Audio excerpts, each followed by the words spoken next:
Aling Sitang, si Bebang, bumili ng kape, nasa pak.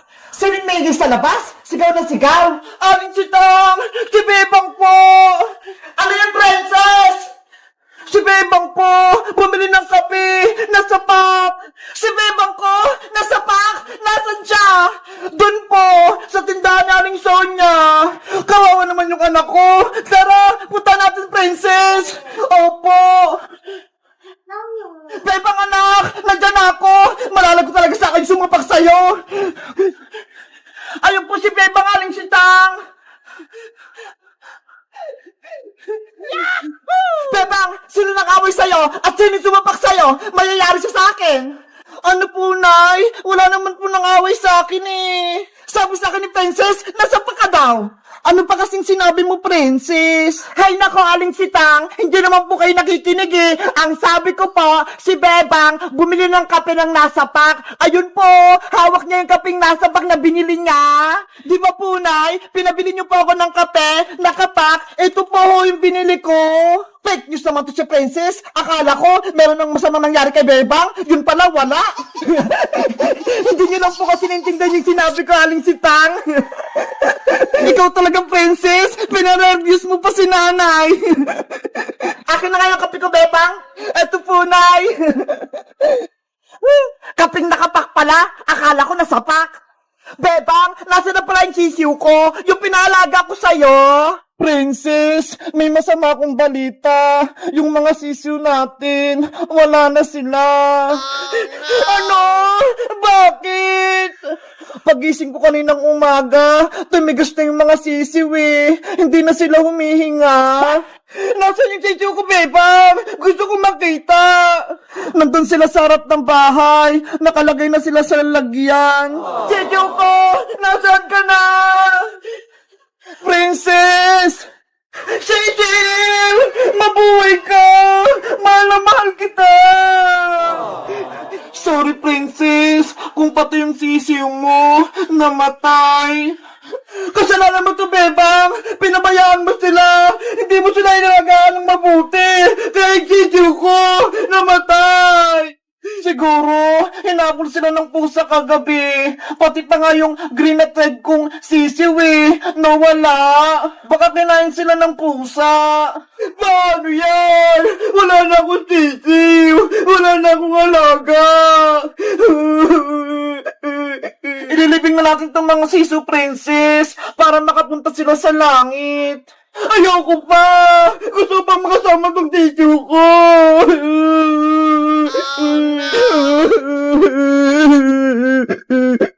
Guys, kayo rin ba namatay ng alagang sisiw?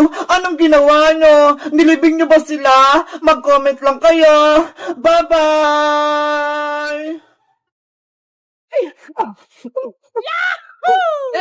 Princess, Iska, ilan nakuha niyong score sa exam ni Teacher Magda? 15/20, 5 lang yung mali ko, Bebang. Muntikan ko na siyang ma-perfect.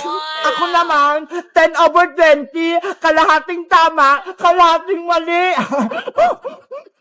Ang baba naman sa'yo, Princess. Nakalimutan ko kasing mag-review eh. Kasi unang araw pa lang ng school, tapos nagpa-exam agad si teacher. Dapat, like ka nag-review sa pinag-aralan mo para ready ka sa exam. Ikaw ba, Bebang? Ilan yung score mo? Perfect yung score ko. 20/20. Tingnan nyo, ho. Ang galing mo talaga, Bebang. Matutuwa panigurado nito si Nanay. Ginalingan ko sa school. Sa akin naman, mapapalo ako nito ni Nanay. Asya, Princess, Iska, uwi na muna ako. Ipapakita ko lang to kay Nanay score ko. Maglalaro tayo mamaya, Bebang, ha? Sige, maglalaro tayo mamaya. Bye-bye! Kailangan ko na makaalis bago pa ako mabutan ni Bebang. Nay! Nandito na po ako! Perfect yung score kay Teacher Magda! Lagot! Nabutan ako ni Bebang! Nay! Saan po kayo pupunta? Bakit po kayo merong malaking bag? Bebang anak, iiwan mo na kita rito sa bahay ah. Maghanap lang ako ng trabaho dun sa may abroad para may pera tayo. Ano po, Nay? Iiwan niyo po akong mag-isa. Ayoko po. Gusto ko po inyo. Pero Bebang, di ba malaki ka na? Kaya mo nang alagaan yung sarili mo. Kailangan ko pumunta ng ibang bansa para makapagpadala ko ng pera pang paaral sa'yo. Hindi ko po kayang mabuhin mag-isa, Nay. Dito ka lang, Nay. Kahit maghirap tayo, masaya pa rin po ako. Basta magkasama po tayong dalawa. Huwag nang matigas yung ulo, Bebang. Malapit na yung flight ko. Lilipad na yung aeroplano.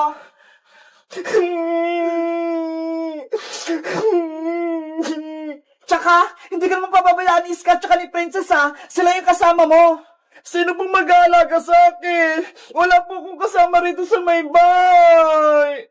Bukas na bukas, darating dito yung tiyahin mo, tsaka yung pinsan mong si Maria. Sila muna yung mga kasama mo rito sa bahay. Huwag na po kayong umalis, Nay.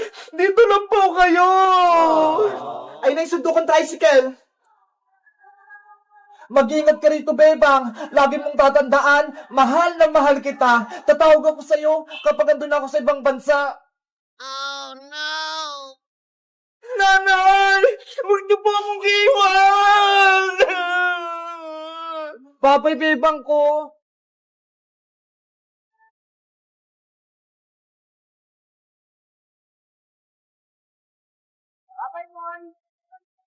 Bye-bye!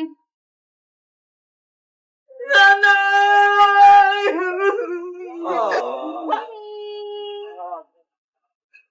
Nanay ko! Huwag niyo akong iwan!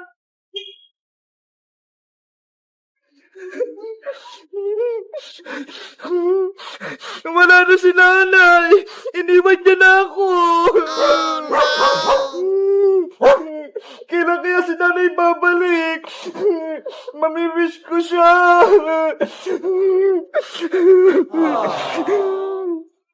Princess, tignan mo si Bebang, umiiyak. Ano kaya nangyari sa kanya? Siguro, iniwan siya ni Aling Sitang. Kawawa naman si Bebang. Guys, may masamang balita. Si nanay, pumunta siya ng ibang bansa. Nag-abroad na. Iniwan niya na ako. Paano na yan? Wala na akong kasama rito sa bahay. Sino na lang yung kasama ko? Mag-comment lang kayo para sa part 2. Bye-bye! Cute na aso! May binibenta ako dito! Baka gusto nyong bilhin! Murang-mura lang! Ano? Yung aso ni Bebang na si Perla? Binibenta ni Boyong? Totoo ba yun? Bilhin nyo na to si Perla! Mabait at maganda pa! Dapat malaman to ni Bebang para mabawi niya yung aso niya!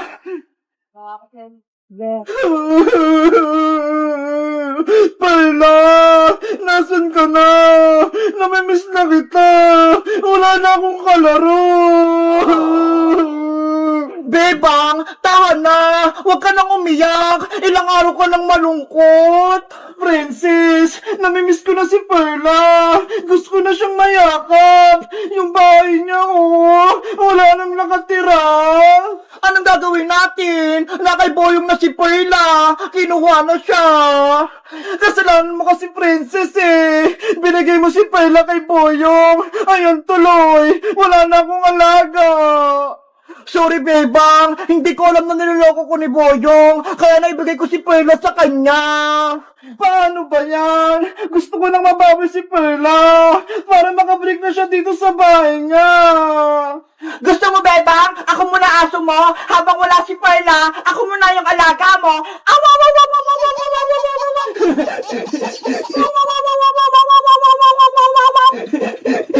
Bagay sa'yo, Princess. Kamukha mo si Perla. Bigyan mo ako ng pagkain, Bebang. Sige, wait lang. Kuha ko ng pagkain mo. Yes, makain ako. Princess, eto na yung pagkain mo. Oh, no. Ayaw mo pa itong pagkain, Princess? Bebang naman eh. Akala ko naman, tunay na pagkain yung bibigay mo. Yan pala, dog food. Diba? Sabi mo, ikaw muna si Perla, kaya yung dog food na pagkain yung binigay ko sa'yo. Ayoko na nga maging aso. Hindi naman ako makakakain yan eh. Perla ko, namimiss na talaga kita. Kawawa naman si Bebang. Hindi pa rin yung bumabalik yung alaga niyang aso. Nasaan na kaya si Perla? Bebang! Bebang! Bebang! Siska! Nasa baba! Sumisigaw! Ano kaya sasabihin niya? Iska! Ano yon? Bebang! May good news at bad news ako tungkol kay Perla! Ano yung good news, Iska? Si Perla, nakita ko na siya kanina lang. Talaga? Nasaan siya? Pero ang bad news, hawak siya ni Boyong. Binibenta niya si Perla. Ano? Binibenta niya si Perla? Ang sama talaga ni Boyong, pati si Perla, gusto niyang ibenta. Nasa Cebu yung Iska. Bawiin natin si Perla. Nandun siya sa kalsada. Doon siya nakapwesto. Tara, Princess. Samahan mo ko para mabawi natin si Perla. Sige. Para malagot si Boyong. Tara na.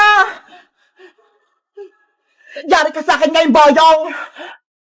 Meanwhile, Bilhin nyo na si Perla. Ano ba yan? Kanina pa ako rito. Wala namang bumibili kay Perla. Ibigay ko na nga lang kay Angela para may alaga siya. Oh no! Nasa si Boyong Iska! Nasaan na si Perla? Hala! Wala na sila! Nandiyan lang siya kanina ha! Paano yan, Bebang? Nakatakas na si Boyong! Hindi na natin makukuha si Perla! Guys! Alam niyo ba kung nasa si Perla? Mag-comment lang kayo para mabawi ko siya! Bye-bye! Nasaan na si Princess? Ang tagal naman niya. Exam namin ngayon, Teacher Magda eh. Baka malate kami. Beta! Tara na! Pasok na tayo sa school! Wait lang, Iska! Wala pa si Princess eh! Antayin natin siya! Bebang, Iska! Ayun na si Princess, Bebang! Paparating na siya! Bilisan mo, Princess! Malilate na tayo! Maaga pa naman ah! Tsaka wala naman tayong gagawin sa school! Maglilinis lang! Anong wala? Exam natin ngayon no? Para sa fourth grading! Ha? May exam tayo? Hindi ko alam! Ibig sabihin, hindi ka nag-review ng pinag-aralan mo kagabi?